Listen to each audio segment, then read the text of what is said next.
Hi, നമസ്കാരം. നമ്മുടെ PV Anwar ഇതാ കാശില്ല എന്ന് കരച്ചിൽ തുടങ്ങിയിരിക്കുന്നു. അദ്ദേഹം ഇപ്പോൾ ഒരു ഫേസ്ബുക്ക് പോസ്റ്റോ മറ്റോ ഇട്ടിരിക്കുകയാണ്.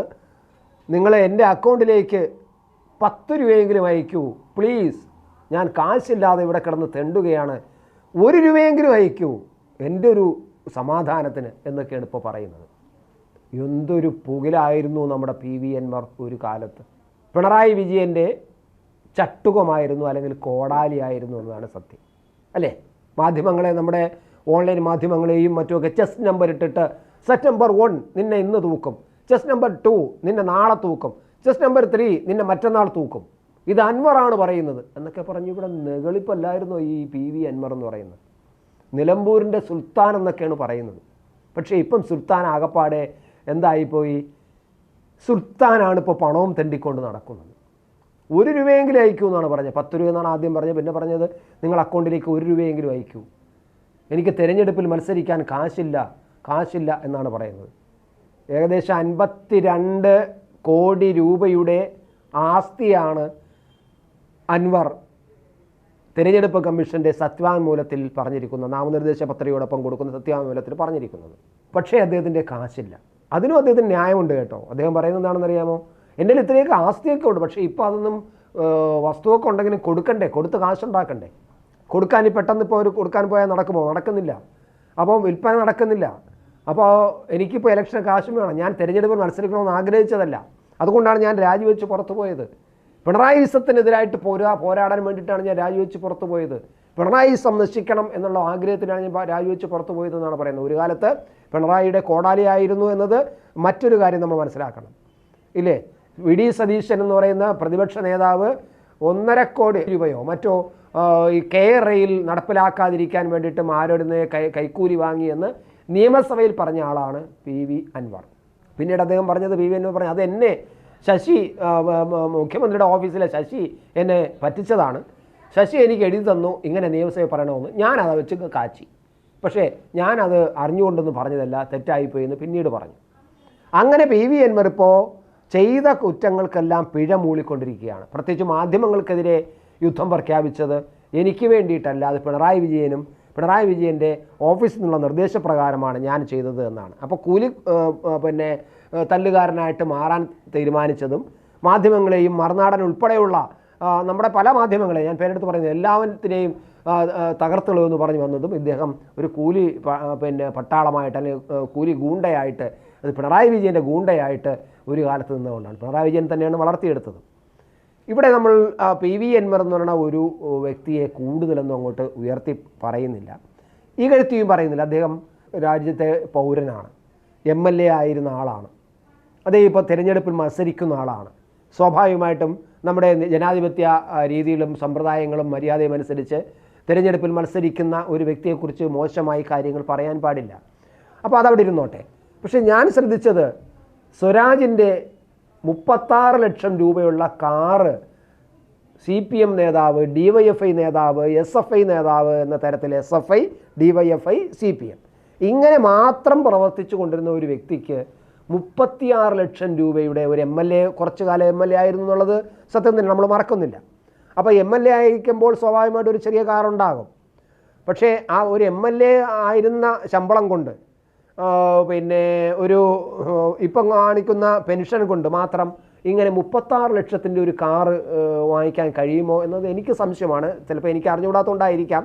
അദ്ദേഹം കിട്ടിയ ഈ MLA കാലത്ത് കിട്ടിയ ശമ്പളം മുഴുവനും സൂക്ഷിച്ച് എറുമ്പ് സൂക്ഷിച്ച് വയ്ക്കുന്നത് പോലെ സൂക്ഷിച്ച് വെച്ചിട്ടായിരിക്കാം ചിലപ്പോൾ അദ്ദേഹം ഈ കാർ വാങ്ങിച്ചത്. കാരണം കമ്മ്യൂണിസ്റ്റ് നേതാവാണ്, സാധാരണക്കാരൻ്റെ നേതാവാണ്, പാവപ്പെട്ടവന് വേണ്ടി പടമരുതാൻ വേണ്ടി ജീവിതം ഒഴിഞ്ഞു വെച്ച നേതാവാണ്. സ്വാഭാവികമായിട്ടും അദ്ദേഹത്തിന് 36 ലക്ഷത്തിൽ കുറഞ്ഞ ഒരു കാറിൽ നടക്കാൻ പാടില്ല, അങ്ങനെ നടക്കുന്നത് ശരിയല്ല. അത് ഒരു ജനകീയ നേതാവ് എന്നുള്ള നിലയിൽ നല്ലൊരു ഭൂഷണവുമല്ല. ഒരു 36 ലക്ഷത്തിൽ താഴെയുള്ളൊരു കാർ വാങ്ങിച്ചാൽ എന്ന് അദ്ദേഹത്തിന് തോന്നിക്കാണും. അതുകൊണ്ടായിരിക്കുവാണല്ലോ അദ്ദേഹം 36 ലക്ഷത്തിൻ്റെ കാർ വാങ്ങിയത്. എന്നിട്ട് ഇവരെല്ലാം പറയുന്നത് എന്താണെന്നറിയാമോ? ഞങ്ങളുടെ പേരിൽ കാറില്ല. ഇപ്പം സ്വരാജ് പറയുന്നതും PV അൻവർ പറയുന്നതും അതുപോലെ തന്നെ ആര്യാടൻ ഷൗക്കത്ത് പറയുന്നതും എല്ലാവരും പറഞ്ഞിരിക്കുന്നത്, അതുപോലെ BJPയുടെ സ്ഥാനാർത്ഥി പറഞ്ഞിരിക്കുന്നതും എല്ലാവരും പറഞ്ഞിരിക്കുന്നത് എൻ്റെ പേരിൽ കാറില്ല എന്നാണ്, അതെല്ലാം ഭാര്യയുടെ പേരിലെന്നാണ്. അപ്പോൾ ഇവർക്കറിയാം അവരെല്ലാം മത്സരിക്കുന്നവരായതുകൊണ്ടും രാഷ്ട്രീയ നേതാക്കളായതുകൊണ്ടും അവരിതെല്ലാം ഭാര്യമാരുടെ പേരിലേക്ക് മാറ്റി വെച്ചിട്ട് എൻ്റെ പേരിൽ കാറില്ല, എൻ്റെ പേരിൽ വസ്തുവില്ല, എൻ്റെ പേരിൽ ഒന്നുമില്ല, എൻ്റെ അക്കൗണ്ടിൽ ഇതാ 32 രൂപ 50 പൈസ മാത്രമേ ഉള്ളൂ എന്നൊക്കെയാണ് സത്യമൂലത്തെ കളി. ഇത് ആരെ പറ്റിക്കാനാണ്? കേരളത്തിലെ ജനങ്ങളെ നമ്മൾ വോട്ട് കുത്താൻ വേണ്ടി മാത്രമുള്ള യന്ത്രങ്ങളായി മാറിയ ജനങ്ങളെ പറ്റിക്കാൻ വേണ്ടിയിട്ടല്ലേ?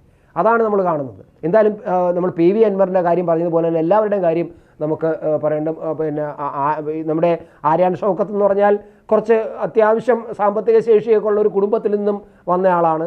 അതുപോലെ തന്നെ MLA ഒരു സമയത്ത് MLA ആയിരുന്ന ആളാണ്. പിന്നെ ഒരിക്കൽ മത്സരിച്ച ആളാണ്. PV അൻവറിനോടൊപ്പം പോയി തോറ്റ ആളാണ്. ഇതൊക്കെ തന്നെയാണ്. ഇവർക്കെല്ലാം ഈ പിന്നെ വലിയ വലിയ കാറുകൾ എങ്ങനെ ഉണ്ടാകുന്നു എന്നുള്ളത് മറ്റൊരു കാര്യം, അതവിടെ ഇരുന്നോട്ടെ. ഇനി നിനക്ക് ഈ PV അൻവറിൻ്റെ കാര്യം പറയുമ്പോൾ ഒരു കാര്യം കൂടെ ആലോചിക്കുന്നു. ഈ ഇടതു മുന്നണി, ഈ M സ്വരാജ് അവിടെ എന്തു പറഞ്ഞായിരിക്കാം വോട്ട് പിടിക്കുന്നത്? കഴിഞ്ഞ 9 വർഷക്കാലം നിലമ്പൂരിലെ കൊണ്ടുവന്ന വികസന പ്രവർത്തനത്തെക്കുറിച്ച് പറയാൻ കഴിയുമോ? എനിക്കറിയില്ല. അതിന് ഈ പിണറായി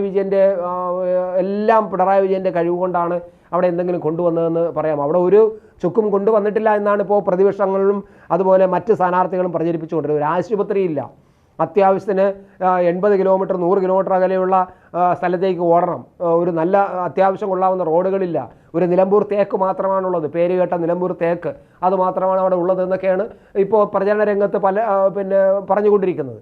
എന്തായാലും സ്വരാജ് അവിടുത്തെ ഇപ്പോൾ അവിടെ ഇത്രയും കാലം MLA ആയിരുന്ന ഒരു പാർട്ടിക്ക് വേണ്ടിയിട്ട് തിരഞ്ഞെടുപ്പിൽ മത്സരിക്കുമ്പോൾ, ഇപ്പോൾ കേരളം ഭരിക്കുന്ന പാർട്ടിയുടെ പ്രതിനിധിയായിട്ട് അവിടെ മത്സരിക്കുമ്പോൾ, അവിടെ നിലമ്പൂരിലെ വികസന പ്രവർത്തനങ്ങളെ ചൂണ്ടിക്കാട്ടിയാണ് തിരഞ്ഞെടുപ്പ് പ്രചരണം നടത്തുന്നതെങ്കിൽ ഈ 9 വർഷക്കാലം അൻവറിൻ്റെ കാലഘട്ടത്തിലുണ്ടായ തിരഞ്ഞെടുപ്പ് പിന്നെ വികസന പ്രവർത്തനത്തെ ഉയർത്തിക്കാട്ടി സംസാരിക്കുമോ?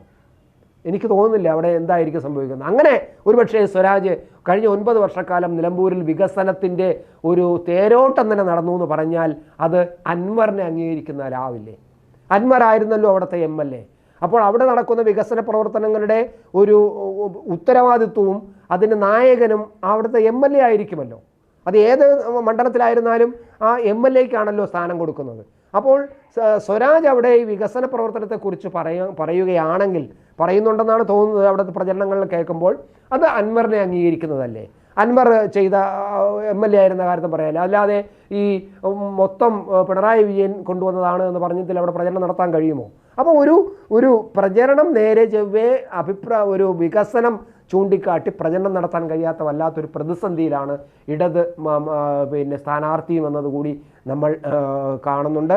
എന്നാൽ ഇപ്പുറത്ത് കോൺഗ്രസിൻ്റെ സ്ഥാനാർത്ഥികളെ സംബന്ധിച്ചിടത്തോളം വ്യക്തമായിട്ട് കാര്യങ്ങൾ മുന്നോട്ട് കൊണ്ടുപോകാൻ അവർ കഴിയുന്നുണ്ടെങ്കിൽ പോലും ഒരു ഐക്യത ഇല്ലാതിരിക്കാൻ, PV അൻവർ വിഷയത്തിൽ പോലും ഒരു ഏക ഐക്യം ഉണ്ടാക്കിയെടുക്കാൻ, തിരഞ്ഞെടുപ്പ് പ്രചരണത്തിൽ എങ്ങനെ പ്രചരണം നടത്തണം, ഏത് രീതിയിൽ പ്രചരണത്തിനെ കുറിച്ചൊക്കെ ഒരു പിന്നെ ഐക്യരൂപ്യം ഉണ്ടാക്കിയെടുക്കാൻ ഇതുവരെയും ഈ തിരഞ്ഞെടുപ്പ് കൺവെൻഷനിൽ പോലും ചില നേതാക്കൾ, മുൻ KPCC പ്രസിഡന്റും അതുപോലെ ചെന്നിത്തലയെ പോലുള്ള വലിയ നേതാക്കളും പങ്കെടുക്കാതിരിക്കുന്നു. ഇപ്പുറത്ത് പിണറായി വിജയൻ വലിയൊരു ഹോഷം നടത്തി അവിടെ തെരഞ്ഞെടുപ്പ് പ്രചരണം ഉദ്ഘാടനം ചെയ്യുന്നു. ഇപ്പുറത്ത് LDFൻ്റെ തെരഞ്ഞെടുപ്പ് പ്രചരണത്തിൽ പിന്നെ KPCC പ്രസിഡന്റ്, മുൻ പ്രസിഡന്റ് ഇല്ല, ദേശീയ നേതാവായ ചെന്നിത്തലയില്ല, അതുപോലെ തന്നെ മുസ്ലിം ലീഗിൻ്റെ നേതാക്കന്മാരില്ല, വലിയ പിന്നെ പാണക്കാട് വിഭാഗം തങ്ങൾമാരിൽ ആരും വന്നിട്ടില്ല. ഇതൊക്കെ നമ്മൾ കണ്ടതാണ്. അപ്പോൾ പൊതുവിൽ ഈ നിലമ്പൂരിലെ തിരഞ്ഞെടുപ്പ് നമ്മൾ കാണുന്നത് വികസന പ്രവർത്തനത്തിൻ്റെ പേരിലാണോ രാഷ്ട്രീയത്തിൻ്റെ പേരിലാണോ എന്തായാലും ശരി, ഈ PV അൻവറിൻ്റെ അവസാനത്തെ ഈ മത്സരവും ഒരുപാട് നമുക്ക് കേരള രാഷ്ട്രീയത്തിൽ ഒരുപാട് പാഠങ്ങൾ നൽകുന്ന, ഒരുപാട് സന്ദേശങ്ങൾ നൽകുന്ന ഒരു തിരഞ്ഞെടുപ്പ് റിസൾട്ടുമായിരിക്കും നിലമ്പൂർ വരാൻ പോകുന്നതെന്ന് തന്നെയാണ് നമുക്ക് കാണാൻ കഴിയുന്നത്.